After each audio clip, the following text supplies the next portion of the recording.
Oke, ini mungkin yang sering ditanya-tanyakan ya sama Bapak Ibu yang bergabung di workshop kami. Jadi nanti, akses materi workshop hari ini, rekaman, itu nanti akan di-upload di, YouTube gitu ya. Direkam lalu di-upload di YouTube, tapi, tidak langsung di-upload hari ini ya Bapak Ibu ya. Unggahnya nanti sekitar 2 sampai 3 hari kerja, karena nanti ada butuh penyuntingan dulu, jadi nanti ditunggu dengan sabar ya. Terus untuk materinya sendiri, itu nanti di-upload di Google Drive dan, link-nya bisa Bapak Ibu dapatkan setelah mengisi survei. Jadi Bapak Ibu harus nih siap-siap dulu, selesai workshop jangan langsung keluar. Silakan diisi dulu daftar hadir dan juga surveinya supaya Bapak Ibu bisa dapat materi hari ini. Seperti itu ya. Nanti mungkin saya ingatkan lagi sebelum, saya tutup sesinya. Nah, silakan Bapak Ibu untuk mengganti, nama Bapak Ibu sekalian supaya kami tahu nih jenjang pendidikan yang diajar dan juga nama panggilannya Bapak Ibu dengan contohnya seperti ini, SD, garis penghubung Budi gitu ya, atau SMP garis penghubung Dewi. Jadi supaya kita tahu nih jenjang, dari mana aja gitu ya, jenjangnya mana aja dan juga nama panggilannya. Oke, sambil Bapak Ibu merename namanya, sekarang saya mau menjelaskan sedikit tentang kesepakatan kelas atau kesepakatan workshop kali ini ya. Jadi yang pertama, ada rekaman dan nanti rekamannya akan dibagikan kepada para peserta melalui YouTube. Jadi mohon izin, ini selama workshop berlangsung akan direkam. Lalu yang kedua, mute diharapkan Bapak Ibu dalam kondisi di mute atau di ini ya, tidak usah dinyalakan mikrofonnya supaya pemateri tidak ada distraksi. Tapi kalau Bapak Ibu ingin menyampaikan pendapat atau pertanyaan gitu ya, Bapak Ibu bisa menuliskan di kolom chat box gitu ya atau kolom chat. Jadi Bapak Ibu selama sesi berlangsung silahkan untuk memanfaatkan chat box untuk berkomunikasi. Lalu kalau Bapak Ibu ingin ada pertanyaan secara langsung boleh raise hand, kalau nanti pematerinya mengizinkan, itu nanti akan dipersilahkan untuk membuka mikrofonnya. Tapi kalau misalnya tidak, mohon maaf Bapak Ibu bisa menuliskan di kolom chat box aja ya. Dan yang terakhir gunakan laptop dan untuk workshop malam hari ini membutuhkan HP gitu ya. Nanti mungkin gunanya apa, Bapak Ibu nanti dijelaskan langsung sama pematerinya. Oke deh, tanpa berlama-lama lagi, mungkin saya perkenalkan dulu. Hari ini kita akan sama-sama belajar tentang optimalisasi media sosial untuk pembelajaran bersama dengan Pak Ragil D. Pamungkas, SPD GR. Nah, ini D-nya saya belum konfirmasi nih, lengkapnya siapa. Nanti mungkin Pak Ragilnya bisa jelaskan sendiri ya, D-nya apa, tapi saya menjelaskan yang tertulis di sini. Jadi Pak Ragil sendiri adalah seorang guru mata pelajaran IPA di SMP Katolik Ricci 1 di Glodok, Jakarta Barat. Nah, Bapak Ragil ini saya pernah melihat postingannya waktu itu viral karena lato-lato dan akhirnya saya follow Bapak Ibu. Nah, mungkin Bapak Ibu mungkin ada cerita lain ya, dan mungkin sudah mengenal, makanya ada alasan untuk datang di sini gitu ya, di workshop kali ini. Oke, kalau gitu kita sambut sama-sama Pak Ragil, selamat malam. Pak Selamat Ragil. malam, Mbak Lita. Ya, Selamat malam semuanya Bapak Ibu. Oke, nah Selamat ini malam. udah muncul. Gimana Pak, sudah siap? Siap. Oke deh kalau gitu, karena Pak Ragilnya sudah siap, saya persilakan waktu dan tempatnya, Bapak. Silakan dilanjutkan. Baik, terima kasih Mbak Lita. Saya sebelumnya mau menyapa dulu kepada Bapak Ibu semua. Semuanya selamat malam. Apa kabar? Bagaimana kondisinya? Di tempat saya udah mulai mendung-mendung geluduk nih. Mudah-mudahan sinyalnya nggak bermasalah ya Bapak Ibu ya. Amin. Iya. Coba mungkin kasih reaksi dulu ya. Kasih reaksi dulu. Bisa nggak? Pasti bisa dong. Reaksi dulu deh. Kira-kira kabar hari ini gimana ya? Ekspresinya gitu. Misalkan saya di sini saya mau kasih reaksi hati lah atau nah gitu. Coba. Oh ada yang. Oh Pak Purwadi. Oh ya sebelumnya mohon izin Mbak Lita. Ini ada kawan seperjuangan saya Pak Justinus Purwadi. Kita Oke, Pak, boleh. satu sekolahan. Terima kasih Pak Pur sudah mau hadir. dan juga teman-teman guru semua yang sudah hadir ya dari NTT di sini saya lihat, dari Bandung. Oh, dulu saya kuliah di Bandung loh Bapak Ibu. Kuliah di Bandung di UPI dan sempat 4 tahun juga mengajar di sana. Oke, baik. Mungkin perkenalan tadi udah cukup jelas ya mungkin ya. Benar, jadi saya ini berperan sebagai guru mata pelajaran IPA Bapak Ibu di SMP Katolik Ricci 1. Sekaligus ya nyambi ya, bisa dibilang nyambi juga sebagai, sebenarnya nggak kurang pas juga kalau dibilang konten kreator ya, karena konten kreator tuh luas banget. Tapi saya lebih seneng disebut sebagai edu kreator karena pengen banget kita sekalipun guru gitu ya, apalagi buat apa ya namanya ya, buat anak-anak kita cenderung untuk menikmati konten edukasi di media sosial itu minatnya sedikit karena memang mungkin mindsetnya kurang menarik. Nah, disinilah tantangannya Bapak Ibu, bagaimana kita membuat konten-konten edukasi tapi masih istilahnya dalam tanda kutip masih mudah dikunyah gitu lah ya sama anak-anak kita, sehingga tanpa sadar mereka di luar sana, di luar jam pelajaran, di luar kelas bisa menikmati atau bisa melakukan pembelajaran itu sendiri. Mungkin langsung aja saya mohon izin share screen ya Bapak Ibu ya. Sebentar. Oh, ini belum juga. Ya.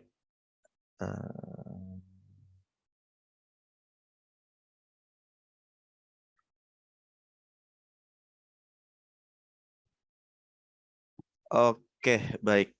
Sudah tampil? Apakah sudah terlihat? Sudah Pak, terlihat. Oke, baik. Terima kasih Mbak Lita. Baik Bapak Ibu, jadi di malam ini kita akan belajar bersama-sama Bapak Ibu ya.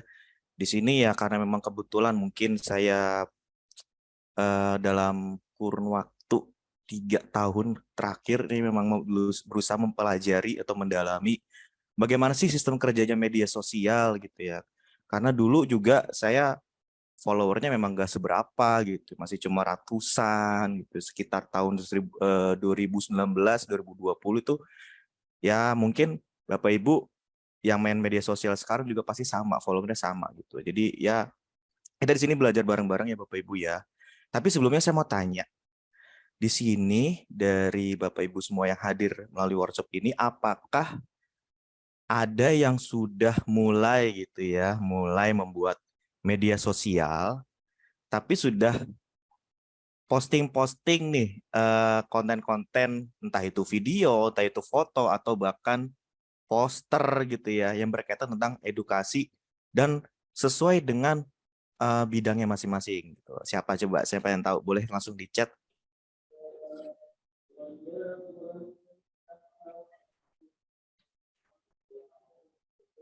Oh iya. Oh, kelas Miss Ana. Oh, ada Miss Ana juga. Oke, terima kasih Miss Ana yang sudah mau hadir. Masih random, Pak. Isinya nggak apa-apa, Bapak Ibu. Saya juga dulu random banget gitu ya. Bahkan, jadi saya dulu suka banget bikin lukisan, Bapak Ibu.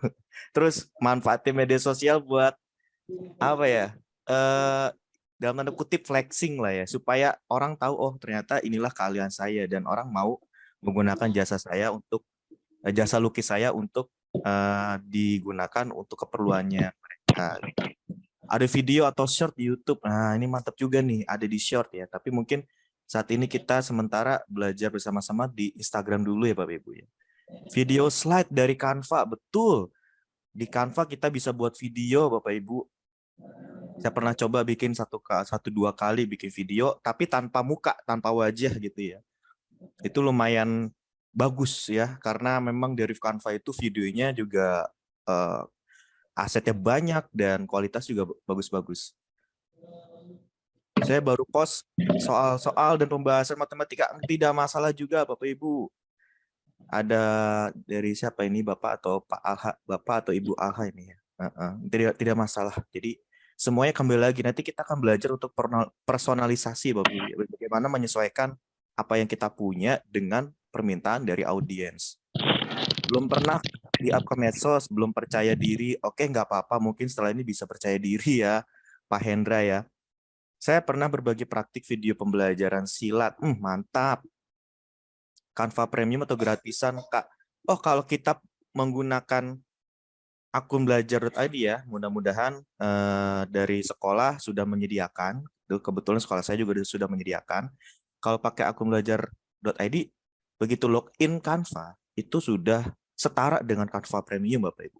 Bahkan saya pernah lihat perbandingannya gitu antara Canva Premium dengan atau Canva Premium atau Canva Pro ya istilahnya dengan Canva for Education. For Education itu asetnya justru malah lebih melimpah, lebih banyak banget karena memang ditujukan untuk pendidikan. Dan memang kalau saya lihat ini Canva dari dulu benar-benar memperhatikan dunia pendidikan Bapak Ibu karena memang basicnya orang yang bikin Canva itu orang Australia, dia itu guru Bapak Ibu. Itu menarik banget. Jadi dia sadar, oh saya guru dan saya pengen benar-benar berbakti buat pendidikan. Akhirnya dia benar-benar bikin Canva for Education yang justru malah ke privilege-nya malah lebih tinggi daripada Canva Pro gitu.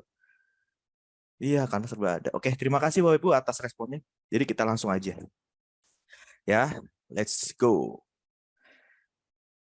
Oke, pertama-tama kita kok nggak mau next ya? Siapa saya? Oke, ini mungkin sudah diceritakan oleh tadi moderator dan ini mungkin sedikit aja yang belum diceritakan tadi ya mengenai diri saya. Sudah ada dua tahun terakhir Bapak Ibu saya mulai serius untuk mengoptimalisasi berbagai kanal media sosial gitu ya. Tapi base-nya itu pertama Instagram sih. Nah, pertanyaan kenapa Instagram ya? Karena alasannya saya waktu untuk membuat video panjang kurang, jujur aja. Tapi kalau saya ada waktu bikin video panjang seperti waktu PJJ kemarin, waktu pandemi gitu ya, jujur itu waktunya banyak banget. Jadi saya lebih sering bikin video YouTube waktu itu. Dan kebetulan memang waktu itu lagi PPG, dan PPG menuntut kita untuk bikin video cukup panjang, sampai 20 menitan waktu itu. Nah, tapi setelah mulai masuk ke sekolah, karena waktunya juga singkat, dan mungkin Bapak Ibu sudah melihat kontennya yang baru dipost oleh pengajar belajar, itu ada tips mungkin ya, bisa dibilang tips bagaimana cara kita bikin konten edukasi tapi sama sekali tidak mengganggu tanggung jawab kita sebagai guru gitu. Bisa dimulai dari kita cari preferensi sebelum tidur gitu ya, scroll apa sih yang lagi tren sekarang ini gitu. Terus besoknya di sekolah di sela-sela mengajar kita bikin skrip, kemudian setelah jam mengajar kita bikin syuting dan seterusnya pas lagi pulang. Kebetulan kalau saya pakai kendaraan umum ya, jadi kendaraan umum untuk kereta KRL, jadi bisa edit videonya saat itu dan begitu sampai rumah di sore hari biasanya. Dan kebetulan banget media sosial saya traffic tertingginya itu memang di atas jam 18.00. Jadi pas banget nih kalau saya upload di jam sekian, memang lagi rame-ramenya gitu. Nah, mungkin kira-kira gambarnya seperti itu aja. Jadi awalnya dulu di tahun 2020 saya follower masih 1.000 Bapak Ibu. Nah, sekarang nggak tahu ya, saya juga kaget gitu ya. Ternyata ya puji Tuhan banget, terima kasih banget ya. Mungkin dari sini juga ada beberapa teman-teman yang follow saya, itu sudah mencapai 55.000 follower ya melalui konten-konten edukasi khususnya tentang sains dan teknologi karena ya memang itu bidang saya. Kalau bidang Bapak Ibu matematika nggak masalah juga. Bidang Bapak Ibu tentang bahasa Indonesia nggak masalah. Terus nanti juga ada silat nggak masalah. Karena nanti kita akan belajar bagaimana cara kita yang namanya disebut sebagai personal branding Bapak Ibu. Jadi personal branding ini, nah tapi sebelum sampai ke personal branding, mungkin kita belajar dulu mengenai ini Bapak Ibu. Kenapa medsos gitu ya? Emang seberapa penting sih media sosial itu sekarang ini? Di sini saya dapat data dari Databox Bapak Ibu di tahun 2021 2020 itu terlihat ya jomplang banget itu. Yang dulu tuh mungkin ya generasi sebelum kita ya, orang tua kita untuk mencari informasi itu barangkali dari televisi ya pertama mungkin waktu itu. Kemudian dari koran ya. Kemudian apalagi kira-kira radio. Tapi kalau sekarang cepat banget bergesernya. Udah bukan lagi dari televisi, udah bukan lagi dari koran, tabloid, majalah, atau radio. tapi dari media sosial Bapak Ibu. Ini tanpa kita sadari justru generasi kita, ya mungkin kalau yang tidak salah ya kita masuknya generasi milenial atau di bawahnya, atau bahkan generasi yang setelah kita itu adalah Gen Z.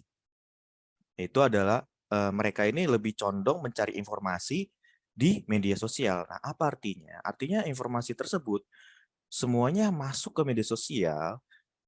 Kalau di televisi kan ada apa ya namanya lembaga sensor gitu ya. Tapi kalau di media sosial ada nggak lembaga sensor? Tidak ada. Maka di sini saya menyebutkan yang namanya disrupsi informasi.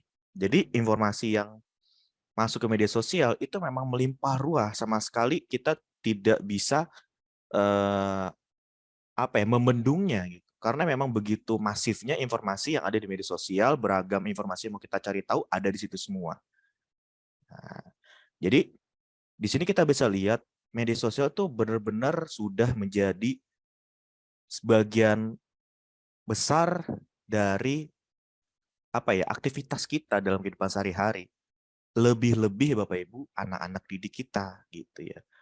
Ya, apalagi sekarang kalau ada yang trending itu apalagi contohnya mungkin baru-baru ini ada berita tentang penganiayaan gitu ya yang dipanas-panasin dikompor-kompori oleh seorang siswi gitu ya berinisial AG ya. Ya Bapak Ibu saya yakin pasti tahu karena itu bahkan di televisi atau di berita manapun itu semua yang masuk ya. Nah, itu kan termasuk isu-isu negatif yang apa ya, mungkin bisa membuat kita khawatir.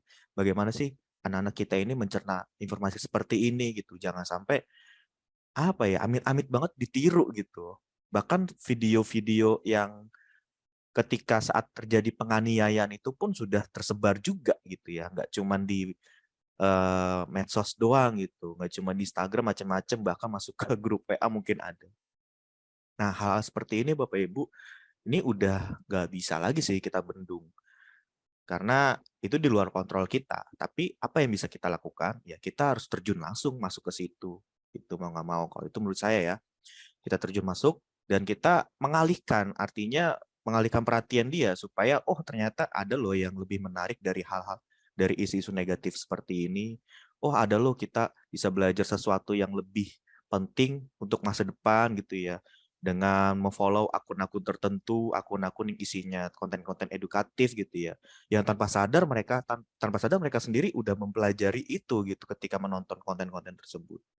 Gitu ya Bapak Ibu ya. Jadi mengapa media sosial yaitu pertama distribusi informasi termasuk juga industri 4.0 yang mana semuanya serba digital ya. Sudah masuk ke nah ini ada istilah namanya e-commerce, social commerce dan lain-lain gitu ya Bapak Ibu ya. E-commerce itu ya seperti Tokopedia, semuanya kalau kita mau beli atau jual barang itu pakai aplikasi sekarang semuanya, serba digital gitu. Udah jarang banget sekarang atau mungkin Bapak Ibu kalau mau belanja ke mall atau ke trade center atau mall-mall kecil gitu ya, atau ke pasar sekalipun, pasti udah sering banget nemuin namanya toko kosong gitu. Toko yang tadinya dulunya terkenal nih misalkan, wah ini dulu di sini ada toko terkenal banget gitu, tapi sekarang gara-gara pandemi tuh, tapi nyatanya sekarang pandemi udah usai pun masih kosong gitu ya. Kenapa? Karena mereka sudah nyaman dengan sistem digitalisasi industri 4.0 ini. Jadi itulah mereka sudah nyaman dengan dengan sistem e-commerce gitu. Mereka juga paham bagaimana cara menjual secara digital gitu ya. Nah, ini bedanya dengan social commerce. Kalau social commerce itu menggunakan media sosial. Mungkin Bapak Ibu pernah scrolling-scrolling di TikTok gitu ya. Itu suka ada orang live bukan yang guyur-guyur itu ya, tapi yang live menjual barang gitu ya. Jadi Bapak ya ya ini silakan di check out dulu keranjang kuningnya di sebelah sini. Nah, kayak gitu-gitu Bapak Ibu. Nah, itu masuknya ke social commerce. Dan satu lagi live commerce. Nah, kalau live itu ya pasti harus live ya. Kalau social commerce itu nggak harus live sih. Dia bisa bikinnya dari video konten atau dari foto gitu ya. Pokoknya menjual barang-barang lah atau jasa gitu melalui media sosial. Nah, kemudian kita bisa lihat lagi ternyata kuantitas ya tanpa kita sadari belakangan ini kuantitas konten kreator dan influencer tuh makin meningkat. Mungkin dalam waktu waktu 10 tahun lalu yang kita tahu konten kreator itu hanya apa ya namanya, diatributkan pada segelintir orang saja gitu. Tapi sekarang semua orang bisa Bapak Ibu buat jadi konten kreator, percaya deh. Selama dia memiliki ya tadi skill-skill tadi, bagaimana mengolah konten, bagaimana kita create konten, bagaimana kita mengolah media sosial juga gitu ya. Jadi itu semua dipadukan menjadi satu supaya bisa menghasilkan eh, kualitas konten yang bagus. Nah, di sisi lain, ya kalau sebenarnya semua kualitas sudah baik, kita juga bisa mendapatkan penghasilan tambahan loh Bapak Ibu. Tuh, dari apa misalnya? Contohnya endorsement gitu ya. Kemudian kerjasama gitu ya. Macam-macam deh. Jadi dari media sosial gitu ya, kita bisa benar-benar merasakan dampak yang begitu bermanfaat, begitu positifnya gitu ya. Seperti itu kira-kira Bapak Ibu. Lah, lalu bagaimana media sosial ini bisa diterapkan dalam pembelajaran Bapak Ibu? Nah, kalau saya biasanya eh, kasih tugas ke anak, tapi bukan tugas PR gitu ya. Jadi anak-anak silakan bikin konten gitu terus upload gitu enggak. Tapi saya bikin konten yang mana ini konten ini untuk men-trigger nanti ketika di kelas gitu. Jadi saya bikin konten misalnya konten tentang lato-lato lah misalnya. Kayak tadi yang diceritakan oleh moderator. Bikin konten lato-lato. Nah, ditonton tuh sama anak-anak saya tuh.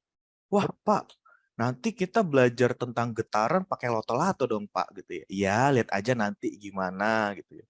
Wah, Pak, belajar tentang energi pakai lato-lato. Iya, lihat aja nanti gimana. Padahal belum tentu pakai lato-lato. Tapi seenggaknya anak sudah muncul motivasi untuk belajar, Bapak Ibu. Karena itu yang sering kita terlewati, Miss, di sini ketika kita melakukan pembelajaran. Yang mohon maaf ya, karena saya juga pernah mengalami begitu masuk kelas langsung materi gitu ya. Tanpa kita harus memperhatikan atau meningkatkan motivasi belajar anak-anak didik kita dulu gitu.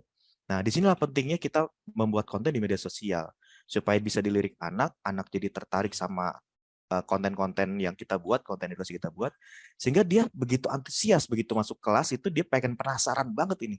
Emang kok di Lato-Lato emang ada konsep getaran? Oh, emang ada konsep tentang energi, hukum ke energi emang gimana sih itu? Ya, jadi akhirnya timbul pertanyaan-pertanyaan yang bisa meningkatkan kualitas pembelajaran di kelas seperti itu. Nah, selanjutnya coba Bapak Ibu mungkin bisa scan barcode ini. Nah, ini nanti saya pengen tahu apa ya namanya ya. Penasaran aja sih kira-kira teman-teman di sini hasanah tentang media sosial tuh sejauh mana gitu. Supaya kita bisa belajar bareng-bareng. Atau teman-teman bisa masuk ke menti.com nanti menggunakan kode 62332859 gitu. Ya, silakan Bapak Ibu. Saya coba izin stop share screen dulu ya karena mau buka Mentimeternya.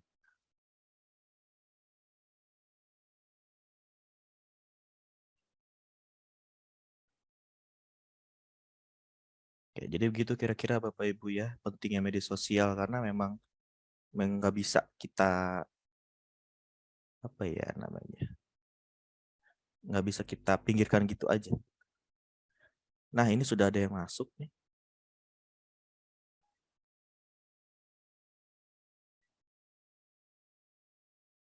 Kita view resultnya ya. Sebentar.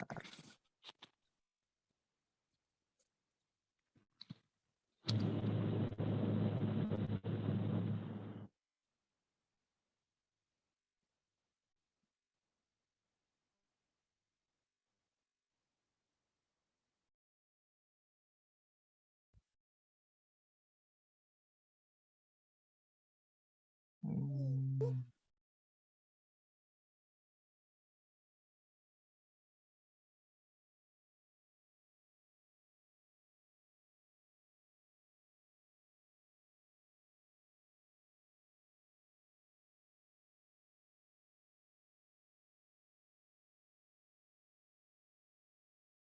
Oke. Mohon maaf Bapak Ibu, saya agak kesulitan untuk menampilkan resultnya bagaimana ya. Tampilannya berbeda dari yang dulu terakhir saya ini. Mungkin Mbak Lita tahu Mbak Lita. Iya, Ini Pak. ya, view result Iya. ya. Atau Result, minus view result? result. View. Tadi saya klik ini Pak, nggak muncul. itu yang present itu Pak, Mm-mm. yang tadi di atas sebelumnya present. Oh, present. Sebentar. Present dulu terus nanti biasanya ada muncul. Present dulu ya. Oke. Oh, Betul. iya, iya, iya, iya. Ini masih kosong. Nah, Kalau slide pertama memang begini ya, memang kosong ya. oh, soalnya kalau tampilan jawaban kalau di Hmm. tampilan saya tuh pertanyaan tentang ini, Pak. Oh, yang ini doang ya? Tentang Ya, ini. pilihan Oke. media sosial apa. Oh, oh iya, oke, nggak apa-apa. Nah, ini masih berlangsung. Jadi ini saja, Bapak Ibu, ini juga cukup representatif ya. Jadi media sosial yang paling sering teman-teman gunakan ternyata di sini Instagram. Wah, menarik nih. Karena memang kebetulan sekali malam ini kita akan belajar bersama bagaimana mengoptimalisasi media sosial Instagram, Bapak Ibu. Terus ada juga yang YouTube. Nah, kalau YouTube ini terakhir kalau saya pantau dari apa ya namanya ya beritanya tentang YouTube Short secara khusus itu kalau YouTube Short kalau bisa Bapak Ibu ya dari sekarang sering-sering diupload ya karena memang algoritma YouTube Short ini memang benar-benar nge-push supaya kita apa ya banyak dilihat sama audiens itu. Kalau dulu Instagram awal-awal iya, sekarang udah nggak terlalu. Bahkan Instagram tuh balik lagi ke basic yang awalnya dulu Instagram kan basicnya tuh foto sebenarnya bukan video. Akhirnya mereka beralih khusus bikin reels, bukan khusus bikin reels ya, maksudnya memfokuskan reels itu ya untuk bisa dipakai sama banyak orang. Tapi sekarang mereka balik lagi ke mengutamakan konten foto atau grafis gitu. Reelsnya mulai diturunin lagi. Nah, kalau Facebook ini lebih pengen stabil dia ya, jadi nggak terlalu pengen ambisius banget gitu menyaingi TikTok ya. Sebenarnya TikTok itu yang lagi rame loh Bapak Ibu. Sama anak-anak kita. Mungkin kalau kita itu cenderung melihat TikTok itu underestimate ya. Tapi kalau saya lihat TikTok ini dia punya masa depan bagus sih kalau menurut saya karena apa ya semuanya bisa di situ.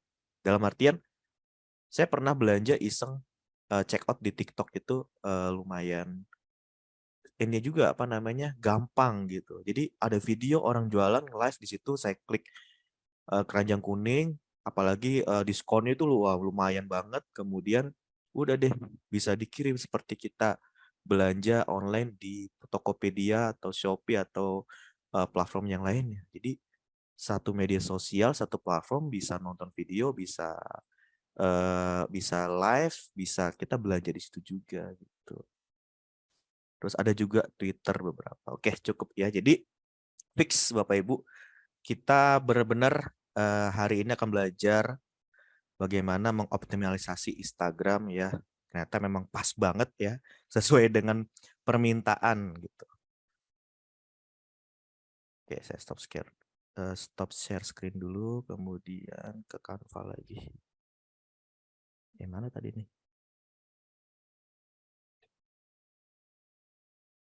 Kita lihat durasi, oke. Masih ada sekitar setengah jam.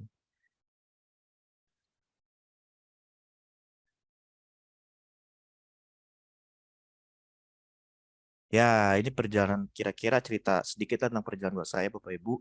Jadi, kalau bisa dibilang ini titik balik ya. Titik balik saya menyadari bahwa, wah ternyata media sosial itu efeknya apa ya? Dampaknya besar banget gitu buat kita bisa dikenal oleh banyak orang. Karena dari sini, ini pertama kali saya bikin video yang berkaitan tentang edukasi, tapi yang views itu bisa mencapai angka 4 digit alias ribuan gitu. Saya, wow kaget juga gitu. Padahal saya benar-benar nggak nyangka, hanya sekedar sharing aja gitu ya.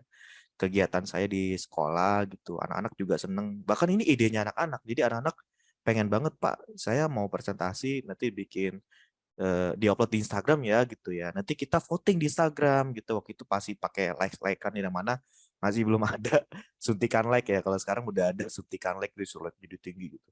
Kalau dulu mah belum ada. Nah, ini kebetulan ada satu video yang rame gitu ya. Yang di-share gitu sama anak-anak sampai ke orang tuanya, bahkan ada beberapa orang tua menghampiri saya, "Wah Pak, saya nonton video Bapak nih yang pas lagi bikin gunung berapi sama anak, bagus Pak, lanjutkan," segala macam kan. Ya itulah saya anggap itu sebagai respon positif gitu dari media sosial. Kita tonton sama-sama ya Bapak Ibu ya.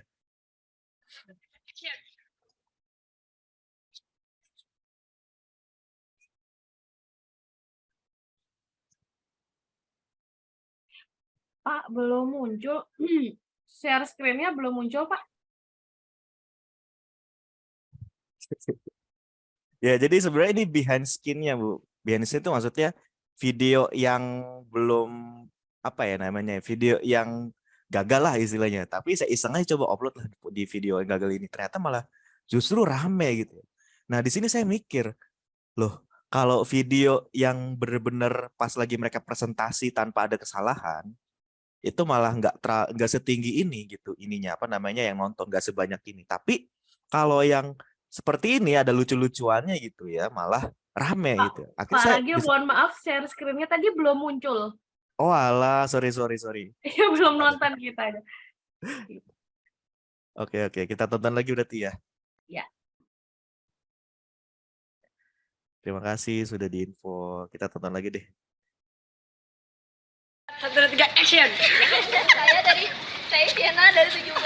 Aduh, dari 7B. Saya dari 7B. Ini dari 7B. Sekarang kita akan mempraktikkan Gimana rasanya? Kok keroyokan? Gunung berapi. Aduh, ulang saya. Nah itu jadi sebenarnya ini video gagal Bapak Ibu, tapi coba saya iseng coba upload gitu ternyata malah yang nonton banyak gitu. Akhirnya saya bisa tarik kesimpulan ternyata ketika kita membuat video tentang edukasi itu bisa loh kita selipin hal-hal yang sifatnya entertain gitu. Bahkan ini saya diperkuat oleh apa ya tagline yang dari YouTube-nya Kok Bisa. Saya pernah ikut workshop juga dengan mereka gitu ya. Dan mereka juga sama punya tagline yang sama. Mereka berkata bahwa entertain first, education later. Jadi kalau kita mau bikin konten edukasi, justru kita jangan benar-benar terlihat ingin mengedukasi orang karena basicnya kita itu memang apa ya manusia itu yang cenderung tidak suka untuk diajari gitu, malah lebih suka untuk di-trigger supaya dia bisa ingin belajar. Jadi disinilah saya sadar oh ternyata untuk bikin konten itu kita bisa loh madu-maduin unsur-unsur lawak, unsur-unsur komedi ke dalam edukasi. Sehingga tanpa sadar audiens yang menonton telah mempelajari sesuatu gitu. Oke, ini sekilas aja ya. Ada karena terkait durasi. Mungkin kita masuk aja di sini highlight-nya. Kita pertama akan belajar tentang personal branding Bapak Ibu sama-sama. Kemudian akan menargetkan pasar yang spesifik atau niche istilahnya.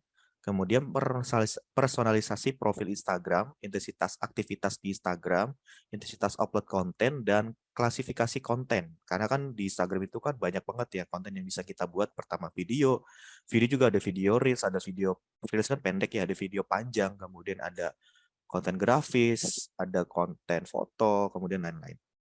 Kemudian yang terakhir ini yang tidak kalah penting menurut saya justru malah paling penting di sini Bapak Ibu. Karena kadang-kadang kita suka miss nih. Kita udah mulai nih personal branding dapat, terus target pasar dapat, personalisasi juga dapat, dan seterusnya sampai ke klasifikasi konten. Kita tahu nih kapan kita bikin story, kapan kita bikin reels, kapan kita bikin konten grafis, tapi kita lupa untuk menganalisa atau mengevaluasi konten kita. Nah, bagaimana caranya nanti kita akan bahas sama-sama. Oke, pertama-tama adalah personal branding. Tapi sebelumnya saya mau tanya dulu nih ke teman-teman di sini. Mungkin bisa jawab di kolom chat.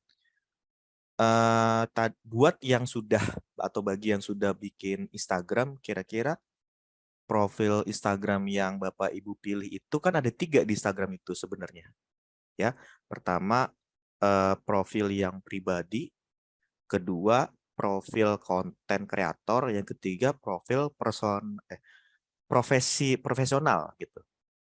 Kira-kira Bapak Ibu pakai yang mana nih? Atau baru tahu ada 3 jenis ini? Coba kira-kira kita lihat pilihnya yang mana nih? Kita lihat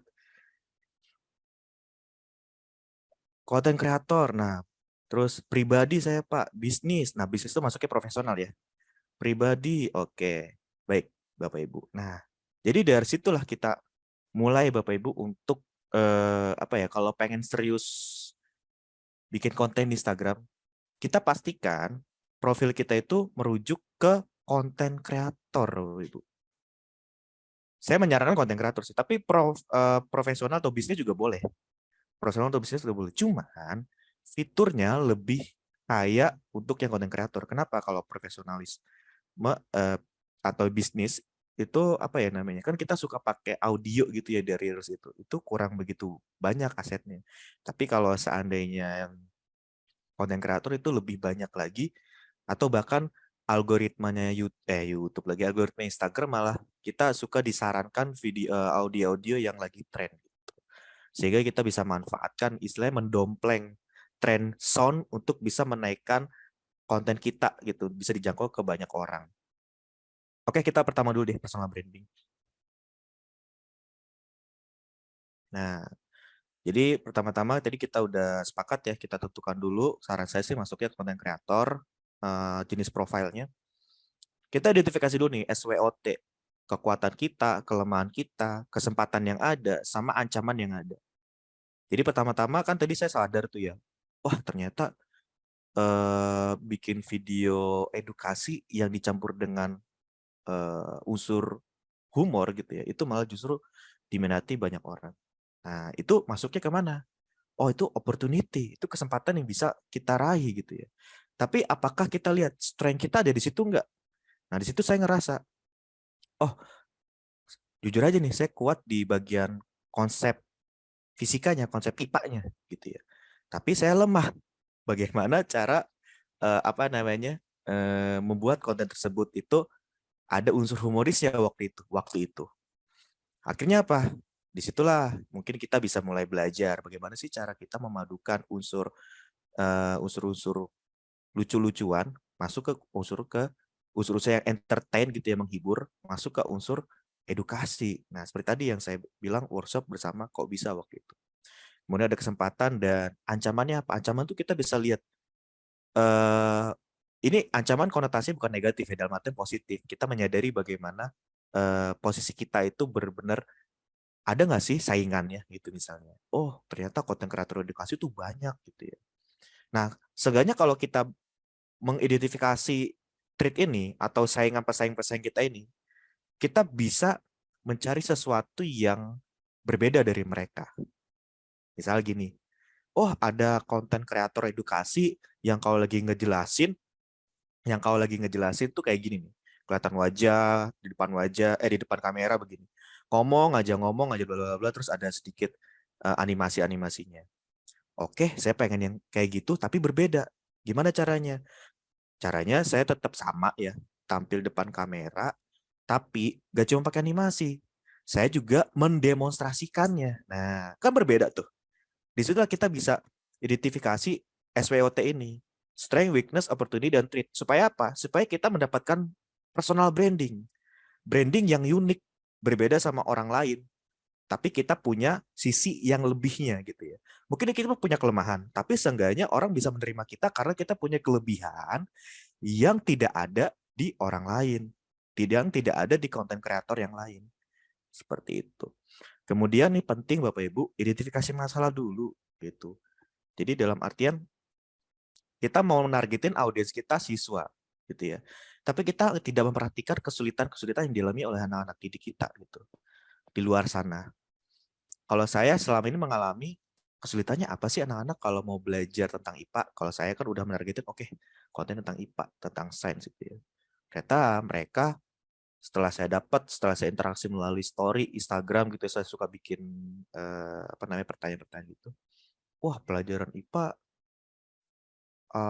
sulit, gurunya killer gitu ya, jadi begitu ya. Oke, kalau gurunya killer berarti mereka senangnya sama guru yang gak killer, yang lebih fun mungkin ya. Oke, akhirnya saya berusaha memposisikan diri saya seperti itu. Oke, kalau seandainya IPA itu sulit, ya sulitnya di mana kita dalami? Oh, sulitnya karena kalimatnya Pak asing semua, nggak pernah saya dengar. Oke, kalau gitu saya bikin konten tidak menggunakan bahasa-bahasa yang terlalu ilmiah, tapi lebih ke populer, yang lebih sering mereka dengar. Nah, itu tantangan-tantangan seperti ini harus kita identifikasi terlebih dulu di awal, supaya kita ketika bikin konten, udah langsung orang yang nonton tuh begitu nonton konten kita langsung, begitu menikmati konten kita langsung bilang, ah ini dia nih yang saya cari-cari gitu. Ya, ini penting banget jadi di awal itu tentang personal branding. Kita langsung next aja. Yang kedua, menargetkan pasar atau audiens gitu ya. Pertama, ya kita mau nggak mau ya harus bikin konten pertama dulu ya sesuai dengan keahlian personal kita, tapi harus tetap relevan atau sesuai dengan identifikasi masalah yang tadi kita bahas sebelumnya. Ya, usahakan bikin konten pertama itu benar-benar berkesan Bapak Ibu. Ya, sekalipun saya yakin ya kalau menurut saya, kalau saya sendiri ngelihat konten pertama saya itu ya paling ya kok begini banget gitu ya, oh begini. Nggak masalah Bapak Ibu, yang penting kita sudah semaksimal mungkin itu ya, membuat konten. Karena nanti di bagian akhir ya, di bagian akhir itu ada namanya evaluasi kan, kita evaluasi lagi. Oh ternyata konten saya itu kurang begitu banyak peminatnya karena, oke, checklist satu. Oh tadi bahasanya masih terlalu ilmiah, kurang populer gitu ya. Jadi mungkin orang nonton begitu masuk 1 detik, 2 detik itu langsung di-skip gitu ya. Itu bisa kita lihat Bapak Ibu di analisanya. Kemudian terakhir, berinteraksi dengan audiens yang memiliki karakter yang sama Bapak Ibu. Nah, kenapa kita harus melakukan seperti ini? Karena kalau kita membuat konten di media sosial, apa namanya? Bos kita itu nggak cuman audiens, nggak cuman anak-anak, nggak cuman follower kita, tapi bos kita juga adalah algoritmanya dari sistem Instagram itu sendiri. Jadi sistem Instagram itu dia akan bekerja kalau seandainya kita memang aktif di media sosial gitu ya. Aktif dalam artian tidak selalu gitu ya memanfaatkan media sosial, kita tonton scroll-scroll gitu, enggak. Tapi kita cari nih akun-akun yang sejenis. Oke, akun saya ini guru, akun saya cuma cari guru lain yang bikin akun media sosial juga. Terus nanti saya ajak interaksi, diskusi di kolom komentar gitu misalnya. Nah, itu nanti kedeteksi tuh sama algoritmanya Instagram supaya menargetkan akun kita itu supaya bisa supaya apa sih namanya? Bisa dijangkau banyak orang seperti itu. Nah, kemudian personalisasi profil Instagram. Nah, Bapak Ibu, mungkin ini dulu sebelum saya tahu ilmu tentang ini, saya ini kosong nih bagian ini nih. Ini akun saya Bapak Ibu, akun kang.guru.ipa. Ya, kemudian oh ya, saya hampir lupa yang balita ya. Jadi gini Bapak Ibu kan sekarang lagi mengikuti workshop ini. Mohon maaf sebelumnya tadi saya harusnya menginfokan di awal. Barangkali Bapak Ibu bisa dari handphone gitu ya, atau screenshot atau foto kegiatan kita sekarang ini untuk bisa diposting di story Instagram atau di feed-nya atau di feed itu di bagian ini Bapak Ibu, ini namanya feed nih, yang bagian bawah ini. Bisa berupa video, bisa berupa foto gitu ya, bebas terserah Bapak Ibu. Dan jangan lupa tag kang.guru.ipa dan apa namanya? pengajar belajar.id ya. Pengajar belajar, iya. Iya, pengajar belajar ada dotnya ya? Betul. Dot. Saya share di ini aja ya Bu ya, Pak, di kolom chat ya, biar nanti Oh ya bisa boleh, ya tolong dibantu ya. Oke. Seperti itu ya Bapak Ibu ya. Jadi kita ramaikan media sosial Oh, karena kita sudah. berkaitan. Karena kita kan sedang belajar bersama tentang media sosial. Oke, baik lagi ke materi Bapak Ibu. Jadi kita usahakan nama akun kita itu yang unik, menarik, orisinal, dan mudah diingat. Nah, kayak saya nih ya. Saya dulu namanya bukan Kang Guru IPA, Bapak Ibu. Namanya apa ya, dari nama baptis saya itu pakai Robertus Dim waktu itu. Dimnya itu dari kata Dimas. Jadi tadi ditanya sama Mbak moderator, Mbak Lita, D-nya itu apa? D-nya itu Dimas. Jadi Ragil Dimas Pamungkas. Nah, kenapa saya singkat Dim? Ya, saya niatnya Dimnya itu kan ada kaitannya sama lampu gitu ya. Oh, lampu bisa jadi akhirnya bisa menerangi perjalanan, istilahnya seperti itu. Terus saya berubah. Apa ya kira-kira yang menarik gitu ya. Terus gampang diingat orang, ya udah saya ambil dari kata kangguru. Kangguru kan hewan. Terus saya senang IPA, ya udah kangguru IPA kali ya gitu ya, iseng-iseng aja. Oh, ternyata works gitu, bekerja. Terus data profil Bapak Ibu, dulu saya ini kosong gitu ya. Setelah sadar gitu ya, oh, ternyata ini butuh ya, perlu ya. Ini kita rubah. Kita tulis nih, kita ini siapa gitu ya, mau ngapain. Kita bisa tulis moto atau link ke akun medsos lain. Ini ada 2 tautan, di mana kalau Bapak Ibu klik ini bisa masuk ke mana ya, blog saya kalau nggak salah, sama Facebook waktu itu, sekarang. Nah, ini kita bisa masukkan. Oh, saya ini sebagai guru IPA. Oh, saya ini Google Certified Trainer. Terus ada moto di sini, learning is addictive. Wah, belajar itu candu. Waduh. Nah, hal seperti itu yang orang begitu masuk atau berkunjung ke profil kita jadi wow gitu. Oh, ya ya ya. Oke, follow gitu jadinya. Terus yang ketiga, template. Nah, di sini Bapak Ibu bisa lihat template itu maksudnya ini warna. Template warna. Di sini saya ambil warna biru sama warna kuning Bapak Ibu. Paduan biru, kuning, sama putih. Maksimal 3 lah, jangan lebih dari itu. Karena kita ambil warna sedikit itu supaya warna tersebut menjadi brand color Bapak Ibu. Supaya gampang diingat. Jadi kita itu punya secara psikologis di otak kita tuh kita lebih cepat mengingat warna ternyata. Jadi warna jangan terlalu banyak-banyak. Kalau terlalu banyak ke distract. Jadi orang-orang yang begitu yang mau mengingat-ingat kita itu akan sulit kalau warnanya terlalu banyak. Jadi kalau bisa pakai basicnya 3 warna atau 2 warna. Atau sama seperti akunnya pengajar belajar yang warnanya adalah apa? Hijau dan kuning ya, betul nggak? Iya, Nah, betul. itu bisa jadi contoh. Itu contoh yang bagus sebenarnya. Kemudian perbanyak aktivitas Bapak Ibu dengan akun jenis tadi seperti saya bilang, kita bisa saling berbalas komentar atau like, balas DM, terus save kontennya juga, kemudian share kontennya juga ke story. Nah, itu aktivitas-aktivitas itu akan direkam oleh Instagram, oleh algoritma, sehingga mereka mendeteksi nih, wah akun kita aktif ya, akun kita itu benar-benar memang terasa niat untuk bisa menjangkau banyak orang gitu.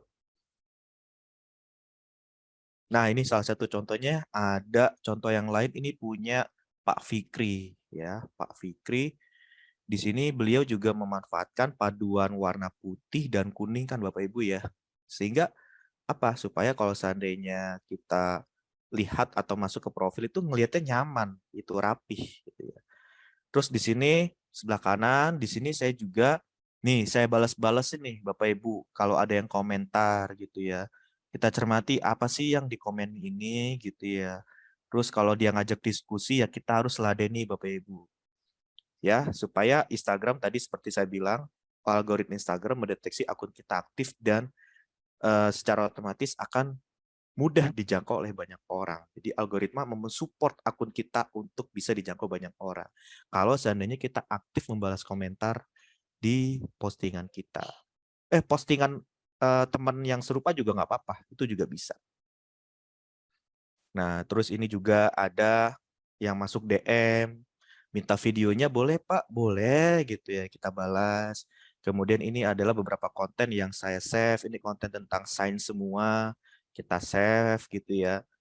Karena berkaitan, lagi-lagi harus tentang sains, jangan yang lain-lain. Karena kalau sana yang lain-lain nanti bingung nih algoritma Instagram merekomendasikan akun kita itu ke akun yang seperti apa gitu. Terus ini hashtagnya Bapak Ibu, kalau di sini saya lebih suka pakai hashtag yang berkaitan tentang edukasi juga. Di sini bacanya apa? Ini pembelajaran jarak jauh, pembelajaran online, kurikulum merdeka, nah kayak gitu-gitu Bapak Ibu. Karena seenggaknya hashtag ini kalau misalnya ada orang pengen cari tentang topik tersebut, itu bisa memanfaatkan hashtag. Kemudian ada kolaborasi Bapak Ibu. Ini saya diajak kolaborasi sama Coach Steven dari Revo waktu itu. Pak, ayo Pak, kolaps. Oh ya, silakan. Nanti di ini aja, pakai fitur kolaborasi aja. Oke. Nah, nanti Instagram juga notice nih, oh kita aktif kolaborasi juga ternyata. Nah, terus di sini ini yang tadi saya bilang hashtag itu. Ya. Kemudian, nah masuk ke intensitas upload konten. Nah, kalau ditanya kapan sih, bukan kapan ya, seberapa sering sih kita harus bikin konten? Kalau ditanya seperti itu, jawaban saya nggak harus sering-sering banget. Jujur saya pernah vakum nggak upload feed ya, nggak upload konten Instagram sebulan lebih malah waktu itu. Saya lagi eksperimen aja waktu itu. Apakah akun saya itu jadi tidak dianggap algoritma itu jadi tidak direkomendasikan atau gimana, ternyata masih sama aja, nggak terlalu signifikan. Paling kalau saya lihat dari insight itu turun-turunnya tuh nggak terlalu parah-parah banget. Karena apa? Karena kita bisa siasati dengan aktivitas yang lainnya. Jadi waktu itu saya coba siasati dengan sering upload di story. Jadi story Instagram juga tetap upload gitu ya, minimal 3 kali sehari lah. Jadi menurut saya kalau upload story itu udah jadi apa ya namanya ya, standar umum lah. Tapi kalau upload feed, saran ini hanya saya saran aja ya, kalau seandainya memang nggak sempet, nggak lagi ada kegiatan selama sebulan gitu, nggak apa-apa, menurut saya nggak masalah. Tapi kalau story ini wajib sih, wajib supaya kita masih dianggap aktif di Instagram. Sama kita juga memperhatikan aktivitas yang lain seperti tadi yang bisa jelaskan urayanya itu termasuk balas komentar. Kita kasih komentar di konten-konten yang sesuai dengan minat kita juga nggak masalah Bapak Ibu. Itu juga bisa dianggap oleh algoritma Instagram kita masih aktif di media sosial seperti itu. Atau DM-DM-an gitu ya, itu juga masih bisa. Nah, sekarang klasifikasi konten. Ada story, reels, grafis, dan overall. Jadi kita pelajari dulu untuk story. Jadi kalau story itu kita disarankan mengupload kuis singkat gitu misalnya, atau minta pendapat, kan ada tuh fitur stiker kuis ya kan, yang ada ABCD-nya ya. Kemudian bisa kita minta pendapat ya, kira-kira menurut teman-teman gimana nih kalau seandainya saya mau beli buku, kira-kira yang buku yang A atau buku yang B gitu misalnya. Atau bisa sedikit berbagi cerita. Jadi gini teman-teman, hari ini saya mau pergi begini-gini, bisa tulis aja di situ. Kira-kira menurut teman-teman kayak gimana ya gitu. Jadi kalau kita pancing audiens kita begitu nonton story, itu bisa membalasnya. Karena itu memicu algoritma Instagram untuk mensupport atau merekomendasikan akun kita. Kemudian sifatnya hanya menyita perhatian audiens sementara aja. Kenapa? Karena story kan cuman 24 jam ya. 24 jam besoknya udah hilang lagi secara otomatis gitu. Nah, yang Reels nih, ini yang lagi diminati banyak orang sekarang. Karena dari Reels ini, Bapak Ibu, jujur aja, kalau saya lihat insight saya, inilah yang menyebabkan akun saya jadi banyak yang follow karena menjangkau banyak orang gitu waktu itu. Jadi usahakan menggunakan topik yang sedang hangat dibicarakan. Kayak kemarin, lagi rame lato-lato, saya bikin konten lato-lato. Lagi rame, waktu itu yang bikin saya kontennya rame itu pertama-tama itu bukan ngebahas lato-lato, yang saya ingat banget tuh yang views-nya itu sampai belasan ribu dulu. Waktu itu dari awalnya cuman ribuan, ya kan meningkat tuh dari ribuan. Terus konten pertama yang mencapai belasan ribu itu adalah konten apa ya? Itu yang lagi rame di Mandalika. Oh ya, ingat. Lagi rame MotoGP. Saya bikin konten tentang kenapa sih kalau seandainya orang balapan, kalau mau belok itu badannya harus miring. Set. Nah, wah, ini lagi rame nih tentang MotoGP Mandalika. Oke, saya cari referensi nih. Saya bikin konten apa yang ada fisikanya, yang ada IPA-nya, tapi berkaitan sama MotoGP. Ya udah saya bikin konten itu. Ternyata tembus. Duk. Wah, bersyukur banget saya waktu itu. Karena memang benar-benar diniati gitu. Memang benar-benar saya pengen banget dan penasaran hasilnya seperti apa. Oh, ternyata sampai belasan ribu, waktu 16.000. Nah, terus akhirnya meningkat lagi. Lagi rame apa ya? Rame, oh ya, sulap-sulapan waktu itu, sulap-sulapan apa ya namanya, pesulap merah, terus akhirnya nggak tahu kenapa ya, saya juga nggak sadar kalau nyambungnya ke sana. Jadi saya bikin apa namanya yang muter-muter gitu loh, jadi anti gravitasi gitu. Dibilang orang wah ini sulap segala macam, ternyata memang secara sains memang seperti itu gitu ya. Nah itu ada story, ada reels, kemudian ada grafis ini bisa foto, bisa juga infografis Bapak Ibu. Atau istilah lainnya itu kalau nyambung-nyambung antara slide satu sama slide selanjutnya kan ada 10 ya, itu disebutnya carousel gitu. Oke, next aja. Nah ini paling penting terakhir, kita melakukan evaluasi Bapak Ibu. Jadi kalau seandainya profil Bapak Ibu itu sudah tipenya sudah content creator atau profesional, itu sudah ada tombol di profil itu, tombol insight ya Bapak Ibu ya. Jadi kita bisa lihat insight kita. Kita harus mengamati rutin ini, minimal kalau saya biasanya sekarang seminggu sekali. Kita harus lihat dulu, lihat-lihat, amati, sehingga kita bisa tarik kesimpulan. Oh ternyata belakangan ini turun. Oh ternyata belakang ini akun saya lagi naik. Oh ternyata apa sih yang menyebabkan turun? Oh ternyata saya kurang begitu sering upload yang lagi tren. Oh ternyata konten saya itu terlalu banyak foto-fotonya doang kayak gitu-gitu. Jadi kita bisa tarik kesimpulan ternyata dari situ, ya. Perkembangan jumlah follower, jenis konten yang ramai, jenis konten yang sepi. Bahkan kita juga bisa analisa golongan usia follower terbanyak. Jadi kita bisa menyesuaikan bahasa kita. Misalkan, oh ternyata yang follow itu rata-rata anak-anak. Berarti bahasa kita ya jangan terlalu kaku banget gitu ya. Harus ada gesturnya juga, ya. Ada gestur juga, kemudian bahasa populer gitu ya. Supaya mereka lebih mudah memahami. Kemudian jenis konten yang jangkauan yang tinggi, kita bisa identifikasi, terus kita tajamkan di situ. Oke, kalau gitu berarti harus lebih sering nih bikin konten yang seperti itu. Kemudian kita juga perhatikan waktu follower aktif. Jadi trafficnya ramenya di mana. Kalau tadi saya jelaskan, saya di atas jam 18.00 itu meningkat sampai di jam 21 udah mulai turun. Jadi ternyata follower saya itu ramenya di malam-malam. Mereka online-nya di rata-rata di malam-malam hari. Seperti itu. Nah, ini mungkin beberapa screenshot tentang insight dari akun saya. Jadi di sini dalam 90 hari terakhir akun dijangkau tuh bisa sampai 1,3 juta. Terus akun yang berinteraksi 74.000. Ini kenaikannya 67%. Jadi kalau hijau ini lagi aman Bapak Ibu. Jadi usahakan hijau-hijau seperti ini kalau seandainya udah serius konten nanti. Terus di sini kita bisa lihat konten apa aja sih yang efektif gitu yang di akun kita, ternyata di sini adalah Reels Bapak Ibu punya saya. Maka artinya saya bisa perbanyak konten Reels seperti itu. Kan tarik kesimpulannya seperti itu. Kalau postingan itu yang foto. Terus cerita ini yang story. Kemudian video itu video yang panjang. Ternyata kalau video panjang itu sedikit. Video secara langsung juga sedikit gitu. Oh, berarti kita bisa tarik kesimpulan. Oke, kalau gitu kedepannya saya akan lebih sering bikin konten Reels gitu. Terus ini postingan yang populer. Di sini kalau seandainya postingan populer itu maksudnya postingan yang bukan Reels, yang bukan video. Oh, ternyata 5 mainan jadul yang dapat. Oh, ini tentang lato-lato nih lagi ramai waktu itu. Kenapa ya saya posting waktu itu? Oh, ini pas lagi tren. Oke, berarti ke depannya saya akan bikin konten ketika lagi ada info yang hangat, saya langsung, oh oke, yuk kita bikin konten yang lagi tren gitu. Terus cerita populer sama ini tentang Gongsi Facai waktu itu lagi Imlekan. Lagi tren waktu itu. Nah, terus ini juga nih konten reels populer itu yang pas lagi lato-lato, yang lagi ramenya gitu. Terus waktu paling aktif dan ini insight akun secara overall nih. Kita bisa lihat di sini ternyata saya di tanggal sekian nih antara 30 sama 13. Di sini kalau kita klik ini muncul kok tanggalnya. Jadi kira-kira di tanggal 10-an lah, 10 Februari. Enggak ya, 30 Januari. Oh ya, 10-an.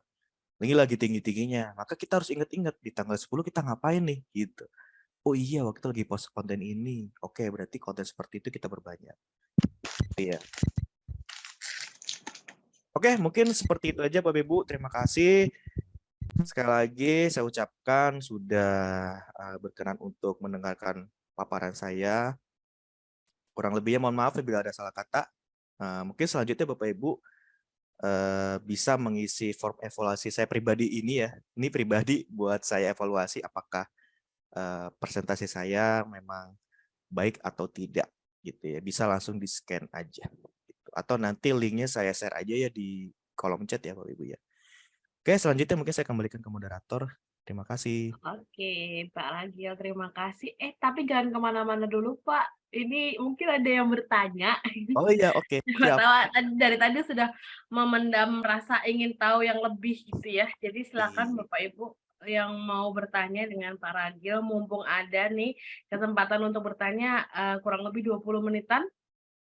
Untuk bertanya silahkan, yang mau bertanya secara langsung boleh angkat tangan, raise hand, atau kalau mau di kolom chat nanti saya bantu bacakan juga boleh. Silahkan untuk menyiapkan pertanyaannya ya Bapak Ibu. Sambil yang sudah clear udah ada pertanyaan boleh isi form ini ya evaluasi. Tapi kalau misalnya ada yang ingin bertanya boleh banget loh. Tapi ini tadi sambil sedikit bahas-bahas ya Pak. Tadi saya juga pikirnya nama akunnya Pak Ragil tuh Kang Guru IPA. Saya bacanya tuh kirain Akang gitu, maunya dipanggil Akang Guru. Ternyata dari Kang Guru gitu ya Pak ya. Iya, itu ada maksud ke situ juga sih sebenarnya. Oh Karena gitu. dulu sempat lama di Bandung juga. Jadi ada Oh, dua makna ya istilahnya segitu. dua makna ya. Oke, baik. Berarti benar yang tadi Benar, benar. mengira minta dipanggil Akang juga bener nih. Tadi Bu Rosiana tadi yang kirain Akang Guru IPA gitu. Oh, ini ada yang bertanya nih dari Ya, Bu Harum Nurin. Halo Pak Ragil, saya sudah beberapa kali mencoba ngonten, tapi kurang istiqomah Pak. Maksudnya kurang sering gitu ya, Bu Harum ya. iya, Karena iya. stuck mau bikin apa, ada rekomendasi untuk mendapatkan ide. Wah iya ini saya juga setuju nih. Bertanya tentang bagaimana ilham itu datang Pak. Aduh. Mau dijawab dulu? Oh, boleh Silakan. langsung jawab. Oke, baik, Boleh, terima boleh. kasih. Sebelumnya saya mau nyapa dulu Bu Harum. Halo. Ini lumayan ini juga Bapak Balita. Jadi Bu Harum ini sering DM saya jujur aja.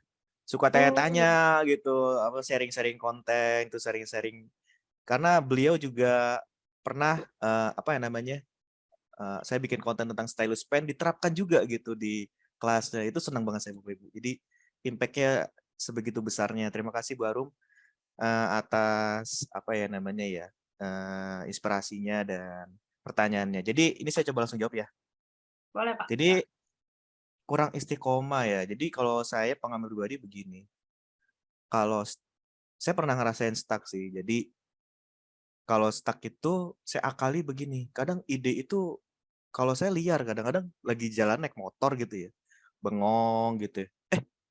Kayaknya bikin konten gitu seru nih gitu. Jadi saya pernah saking saya takut kelupaan ide itu lagi naik motor melipir berhenti gitu. Padahal lagi macet-macetan itu. Saya buka handphone, tulis di notes. Jadi rencana konten depan. Jujur aja. Jadi saya di sini saya udah ada berapa ide konten ya Bapak Ibu ya. Sebentar ya. Saya buka dulu di notes saya. Saya bikin kayak semacam checklist gitu. Konten Kang IPA. Sebentar. Puluhan ada kali ya. Nah, ini seperti mungkin kelihatan di kamera. Oh enggak ya.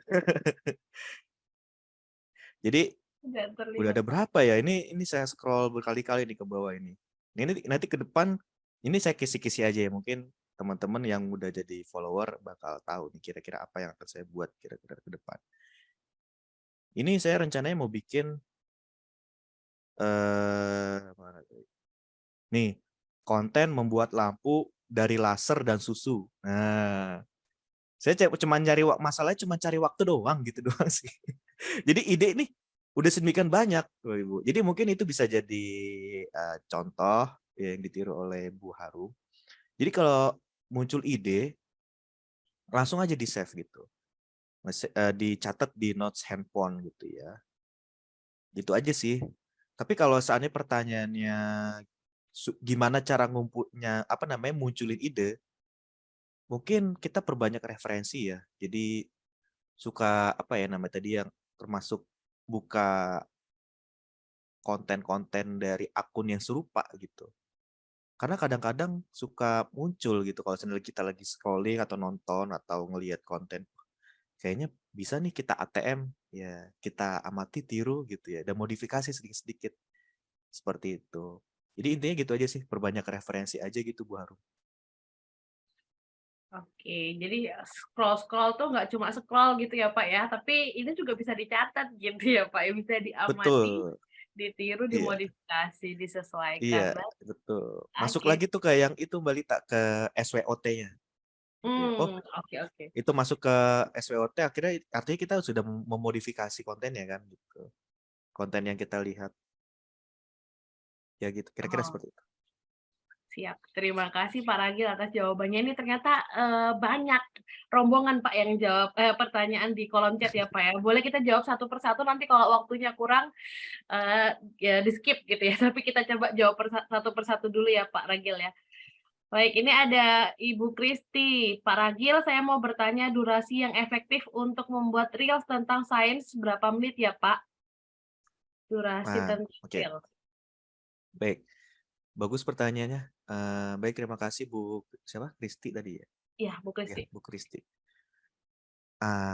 Mengenai durasi kalau video itu kembali lagi ke audiens kita. Gitu. Jadi kalau saya perhatikan kalau audiens saya itu lebih suka video singkat. Kita bisa perhatikan, kita bisa eksperimen Bapak Ibu. Pernah saya eksperimen bikin video panjang, upload video panjang, terus saya bandingkan dengan upload video reels. Nah, dari situ kan kita bisa tarik kesimpulan, mana nih yang lebih efektif. Oh, ternyata kalau misalnya yang panjang. Oh, panjang. Oh, panjang itu retensinya orang yang nonton itu lebih suka nonton dari awal sampai habis.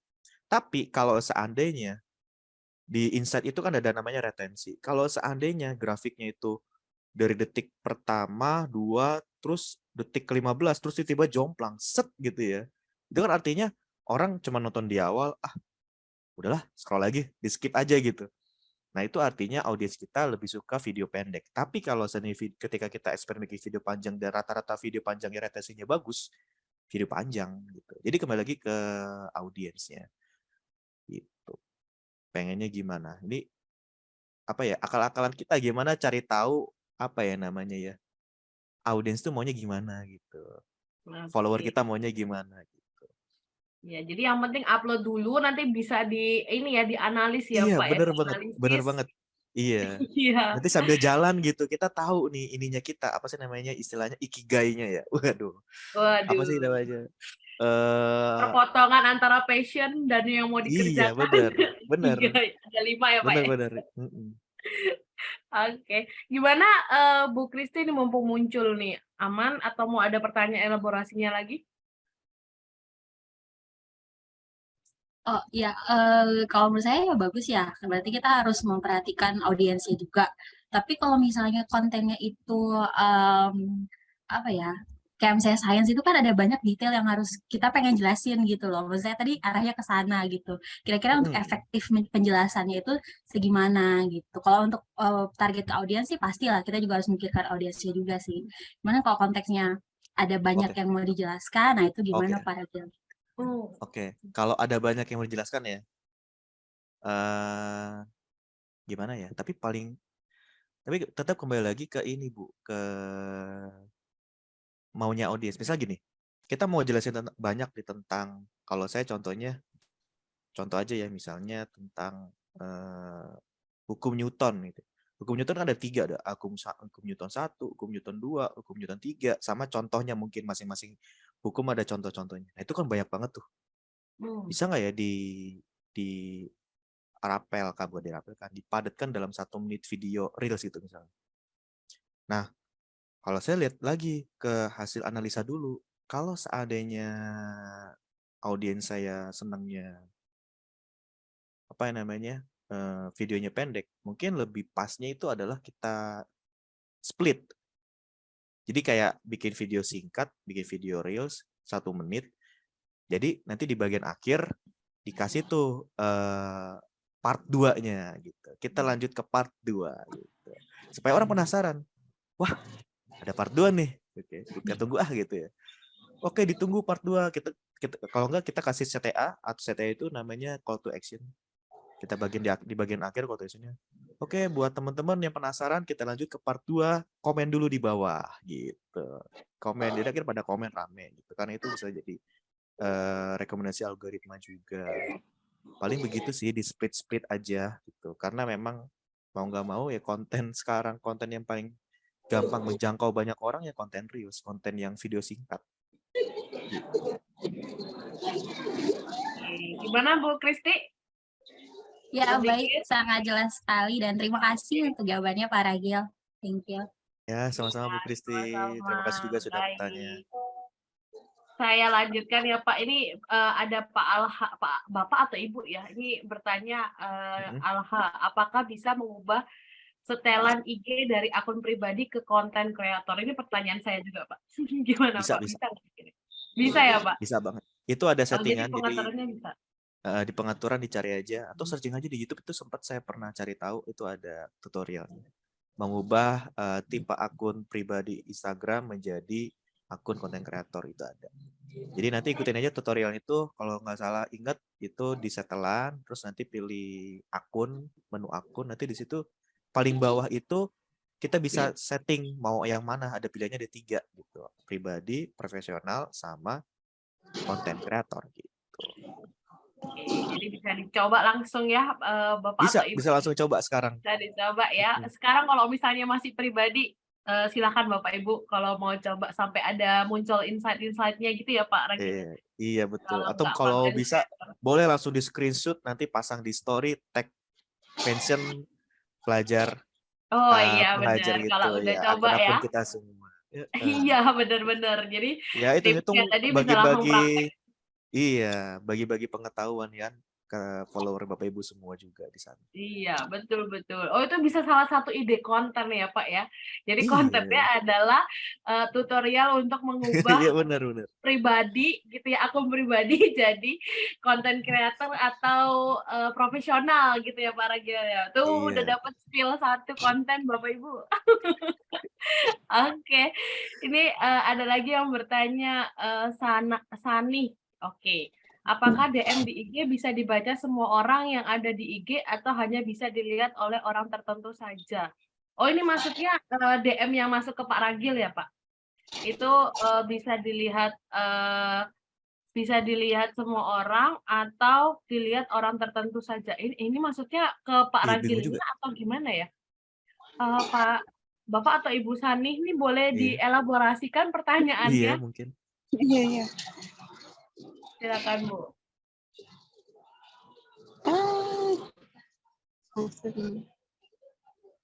Nah, ini Ibu Saninya ada nih. Silakan Bu, boleh dibantu elaborasi. Ini pertanyaannya maksudnya apa?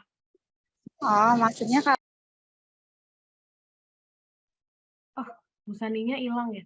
Bu Sani, oh sepertinya Iya. terlempar. Oke, kita lanjutkan dulu ya. Nanti kalau Bu Sani sudah kembali boleh ini ya. Saya Ya. bantu colek-colek lagi. Saya lanjut ke ini Ibu Riniawati. Follower saya tinggi tapi IR rendah. IR ini apa ya? Mungkin bisa Pak Ragil paham ya. Reels baru ada 2 yang FYP karena konten campur seperti edukasi anak, balita seputar ibu rumah tangga dan food. Ketiga Betul. hal tersebut apakah masih senis IRT Pak Ragil? Iya, IR itu kalau nggak salah reach-nya ya, jangkauannya. Jadi Oh, oke. iya benar, ini udah di mention ini kalau seandainya kontennya campur aduk. Nah, itu menurut algoritma bingung jadinya. Jadi kalau bisa mungkin lebih spesifik lagi Bu, maunya yang kemana gitu ya. Ini kan ada tentang edukasi anak balita, seputar ibu rumah tangga, dan food. Nah mungkin kalau anak balita sama ibu rumah tangga masih relate ya. Tapi kalau food ini udah agak jauh nih. Mungkin foodnya mulai dikurangi dulu foodnya itu. Karena agak jomplang itu dari yang seputar. Mungkin bisa disiasati ya mana foodnya itu lebih ke arah ada hubungannya sama keluarga gitu. Karena masih Keluarga relate. atau pasti ya, karena edukasi anak balita mungkin ya Mm-mm, Pak ya. mm-mm. Mungkin Karena ini masih tentang kekeluargaan gitu ya, keluarga. Tapi kalau food kan kita apa ya, tentang keluarga itu nggak nyambung. Mungkin gimana caranya food ini bisa nyambung. Nah itu challenge-nya kita semua itu. Gimana kita mengkaitkan atau menjembatani 2 tema yang berbeda tapi bisa nyambung gitu. Kayak lato-lato sama fisika. Nah, orang kan nggak Nah, pikir dulu apa. Oh, iya ternyata betul. ada gitu hubungannya. Gitu. Mungkin gitu Bu, saran dari saya. Jadi yang dibahas hubungannya gitu ya Pak Ragil ya. Jadi nggak cuma tiba-tiba upload lato-lato, iya terus emang kenapa? Apa hubungannya gitu kan pasti itu yang jadi pertanyaan gitu ya Pak Ragil ya. Jadi mungkin Oh ini Ibu dia bilang resep Riniawati. menu makan keluarga. Oh iya Ah, betul. betul. Betul banget. Jadi gimana nih makanan atau food yang bisa direkomendasikan apa ya namanya ya, menyehatkan keluarga kita gitu. Atau menu sehat untuk suami misalnya. menu sehat untuk anak umur sekian, nah kayak gitu-gitu lah. Karena kita tetap tentang food gitu ya. Jadi passion kita apa namanya terfasilitasi dan audiens juga senang gitu. Dan algoritma gitu ya, algoritma juga senang gitu dalam tanda kutip.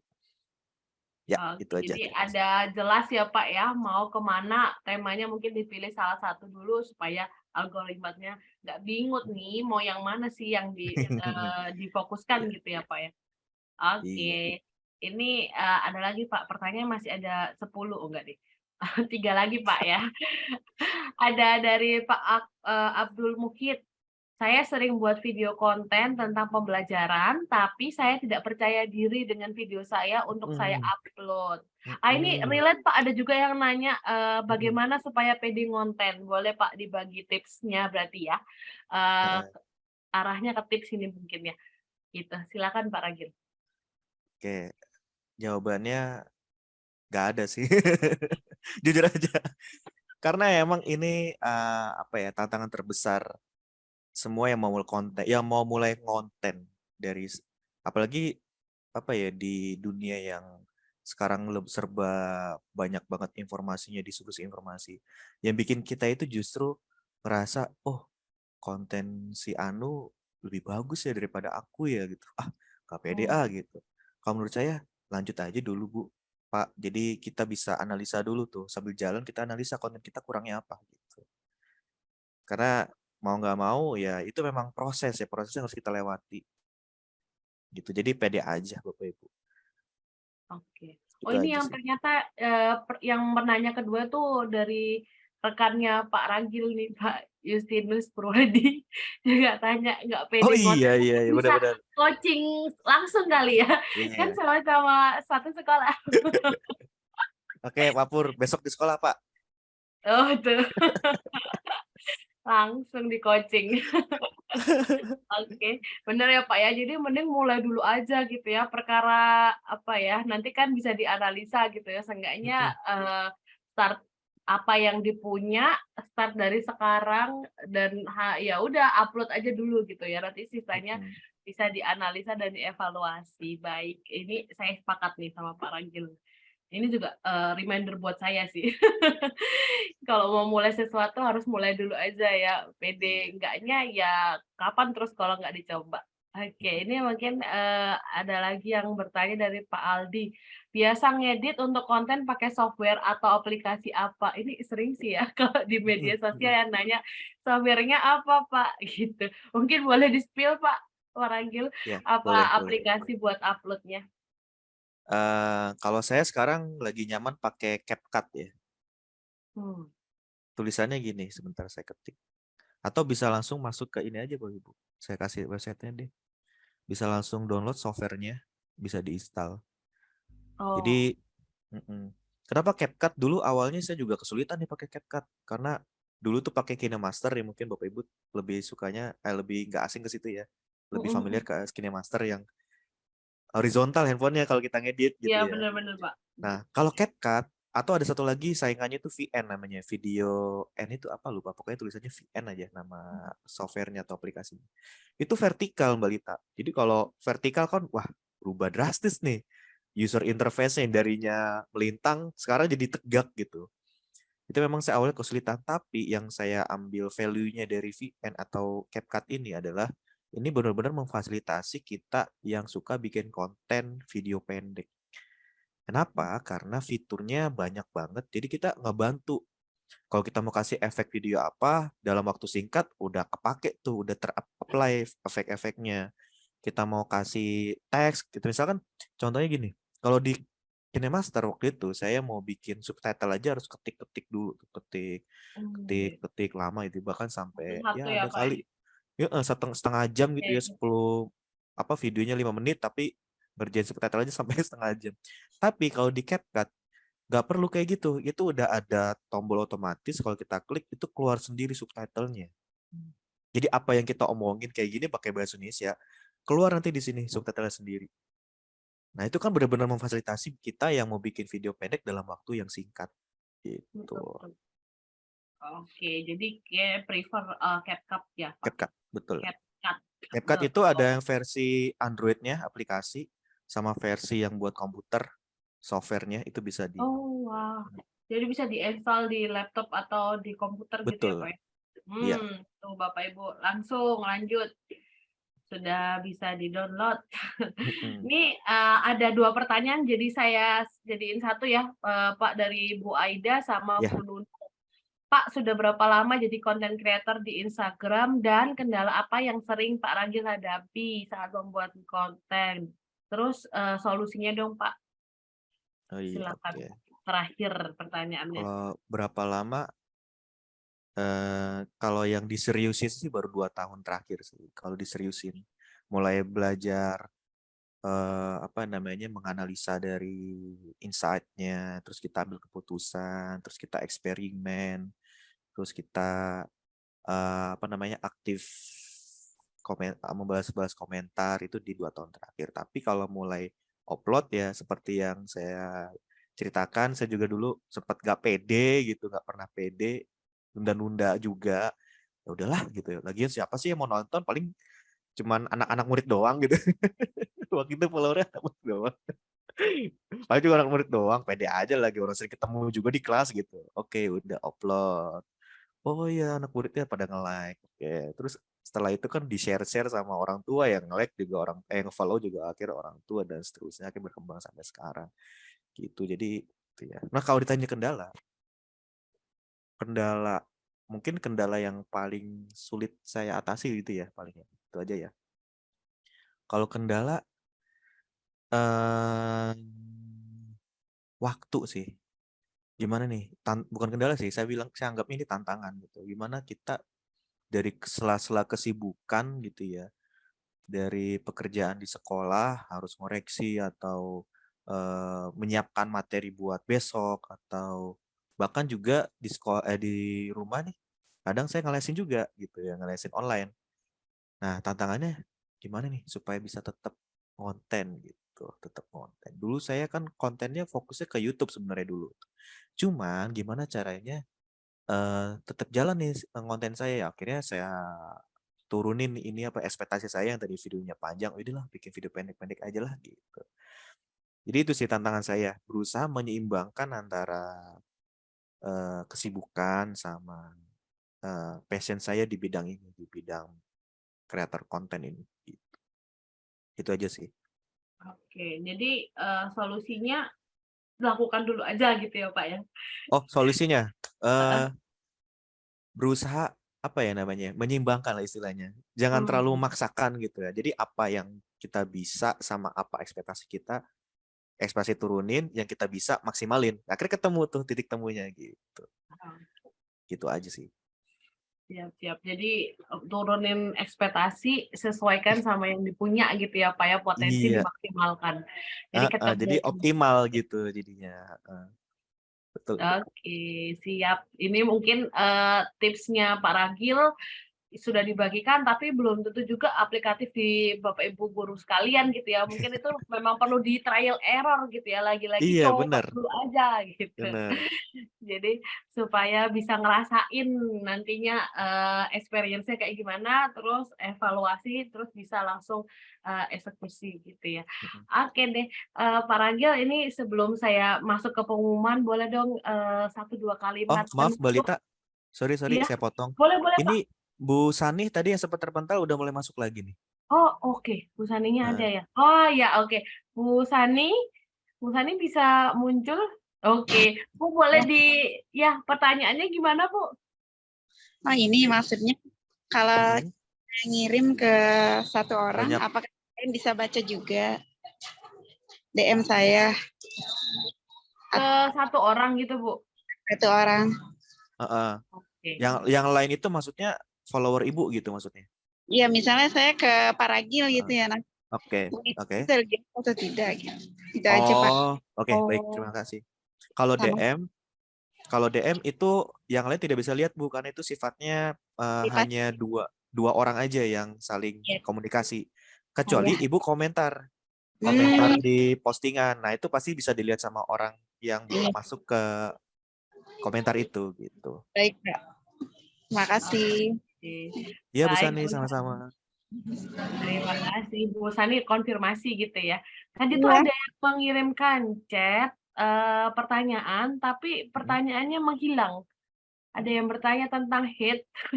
Pak Ragil Tentang apa? punya haters nggak?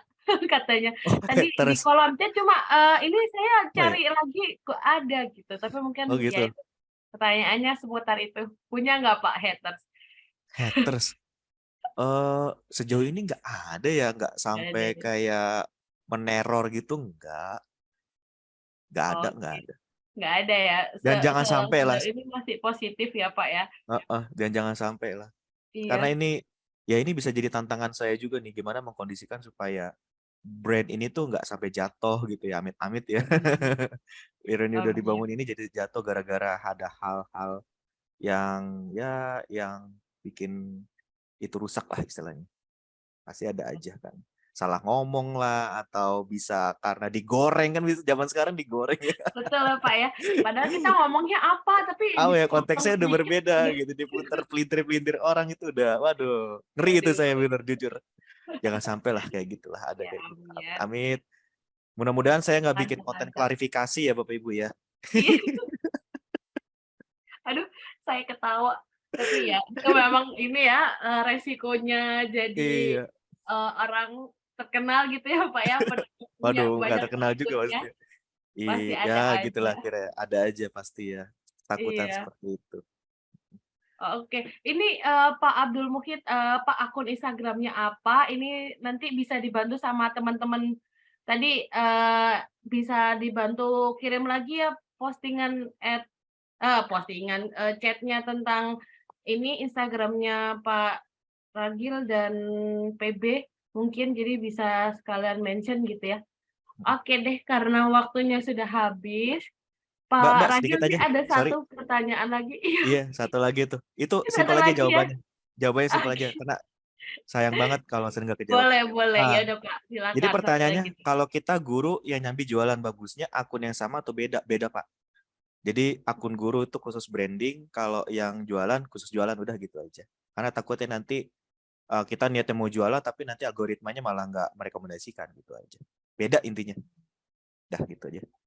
Selama temanya berbeda, kalau bisa mau bikin banyak akun beda-beda tema, silakan ya Pak ya. Iya, Tapi betul. biar fokus Heeh. gitu ya. Jadi bisa pilih salah satu aja di satu akun Instagram. Nanti kalau misalnya mau tema yang lain, buatlah akun yang lain supaya nggak tertumpuk gitu ya informasinya.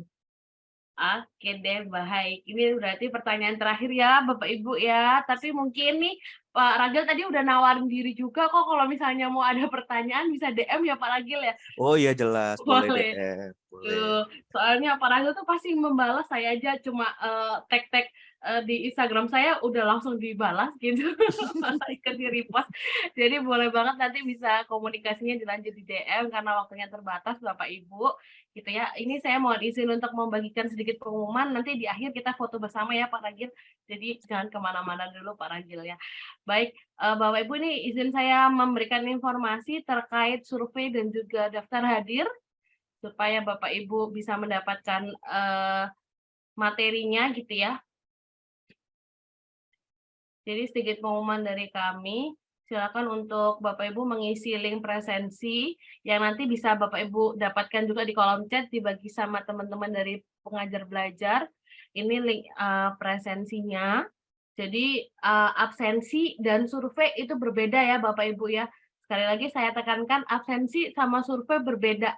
Jadi kalau untuk absensi ini Bapak Ibu di akhir bisa kita rekam, kita simpan nama Bapak Ibu yang sudah hadir untuk mendapatkan sertifikat, tapi sertifikatnya akan dibagikan di bulan depan gitu ya, di awal bulan depan. Jadi mulai dari sekarang skemanya pembagiannya akan diberikan di setiap awal bulan depannya gitu. Jadi nggak setiap workshop selesai langsung dapat, tapi sekarang dibagikannya di setiap awal bulan depan. Jadi Bapak Ibu simpen dulu informasinya, kalau belum dapat di awal bulan depannya boleh konfirmasi. Jadi sabar-sabar dulu ya Bapak Ibu, nanti akan diproses bersama itu. Dan untuk materi workshop hari ini sekali lagi akan direkam rekamannya akan diupload di YouTube dan untuk materinya di Google Drive yang bisa Bapak Ibu dapatkan nanti setelah mengisi link survei. Jadi di kolom chat udah dibagi ya untuk absensi dan juga untuk surveinya. Nah, ini yang paling penting. Kalau Bapak Ibu mau mendapatkan informasi lebih eksklusif, bisa berinteraksi dengan Bapak Ibu guru lainnya di seluruh Indonesia, secara langsung gitu ya. Mungkin kalau ada yang sudah bergabung di grup komunitas, tapi itu kan grupnya dikunci, gimana kita bisa berkomunikasi, Mbak? Nah, Bapak Ibu silakan bergabung di teman pengajar belajar, join dulu, daftar dulu, ini gratis. Jadi Bapak Ibu bisa daftar dulu, nanti kalau misalnya sudah dapat verifikasi, dapat kartu anggota, Bapak Ibu akan dimasukkan ke dalam grup WA yang bisa berkomunikasi secara langsung. Jadi ini bedanya ya Bapak Ibu ya, kalau cuma grup komunitas di WA grup komunitas itu ya kita satu arah. Tapi kalau misalnya mau dua arah, Bapak Ibu silakan bergabung di teman pengajar belajar. Jadi nanti Bapak Ibu akan mengisi type form, ada verifikasi data, tapi tenang Bapak Ibu nggak akan mengisi survei atau yang IC gitu nggak ada gitu ya. Ini verifikasi data aja. Terus nanti kalau sudah diterima dapat kartu anggota, nanti kalau sudah kartu anggota digitalnya disimpan karena itu nanti juga ada benefit yang bisa Bapak Ibu pakai. Nanti kalau sudah dapat undangan grup, Bapak Ibu nanti akan bergabung. Nah, di situ nanti Bapak Ibu bisa berkomunikasi aktif di dalam grup teman pengajar belajar, gitu ya. Selain itu, tadi mungkin sesuai challenge atau tantangan dari Bapak Ragil, dari Kang Guru IPA, boleh banget nanti di-tag di @pengajarbelajar.id. Yang belum follow, silakan follow karena informasinya nggak cuma workshop aja, Bapak Ibu ada tips dan trik, terus ada informasi kegiatan PB lainnya. Jadi silakan untuk follow IG kami atau bisa juga ikuti Facebook kami. Oke. Dan ini tadi yang tadi saya sampaikan juga ada platform belajar namanya Kelas Bapak Ibu. Jadi Bapak Ibu bisa ulik-ulik nih ya tentang STEM, tentang bagaimana mengajarkan informasinya, itu bisa dipakai lagi videonya dan gratis. Sekali lagi Bapak Ibu ini bisa diakses gratis ya informasinya. Boleh banget di kelas.pengajarbelajar.id. Dan terakhir untuk surveinya supaya Bapak Ibu bisa mendapatkan materi pada malam hari ini, isi di survei bit.ly/survei tanda penghubung mar23 gitu ya. Jadi Bapak Ibu isi survei supaya dapat materi, kalau isi daftar hadir supaya dapat sertifikat. Oke, mengingatkan di pekan ini ada 2 pelatihan, ada 2 workshop ya Bapak Ibu yang bisa Bapak Ibu ikuti Sabtu pekan ini maksud saya, itu ada workshop sama Pak Lius Jaya Saputra, menjadi guru hebat dengan manajemen kelas yang efektif. Oke, jadi nanti hari ini kita belajar tentang media sosial, hari Sabtu kita belajar tentang manajemen kelas biar makin sip gitu ya, belajar mengajarnya di kelas nanti Bapak Ibu. Oke deh, kalau gitu sambil Bapak Ibu mengisi daftar hadir dan survei, sekarang saya mau ajak Bapak Ibu untuk foto bersama dulu buat kenang-kenangan nih. Kita siap kapan lagi ya foto bareng sama influencer? Ya, silakan nyalakan kameranya Bapak Ibu. Oh, ini kapan lagi loh? Ayo yang bisa menyalakan kamera segera menyalakan Bapak Ibu biar satu frame gitu ya. Satu frame bareng Pak Ragil. Mungkin habis ini nanti followersnya Pak Ragil lebih dari itu 100 misalnya 100.000 gitu. Wah, susah, makin susah Bapak Ibu ya. Oke deh, saya hitung sampai ini ya, saya hitung mundur 3, 2, 1. Oke, yuk. Ini saya foto di slide pertama dulu. Ini ada 3 slide ya. Jadi senyum aja, tetap stay senyumnya, biar siapa tahu slide berapapun Bapak Ibu tetap bisa terfoto ya. Saya foto dulu slide pertama. 1, 2, 3. Oke, wait. Bapak Ibu saya save dulu ya. Saya simpan dulu. Oke, slide yang kedua ya Bapak Ibu ya. Tahan, jangan bergerak dulu. 1, 2, 3, senyum. Oke, slide selanjutnya. Slide selanjutnya.